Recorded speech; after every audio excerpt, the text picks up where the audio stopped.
ఒకే తీరుగా కలిసి పంచుకోగా సదా తోడుగా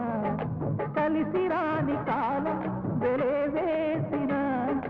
విడిచిపోని బంధం తనై ఉండగా సహధర్మచారి సరిలేని వరమని సత్యాన్ని కలలేని నాడు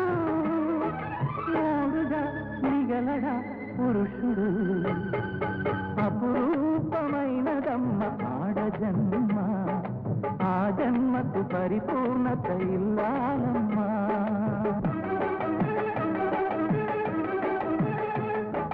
మగవారి బ్రతుకులో సగపాలు తనదిగా జీవితం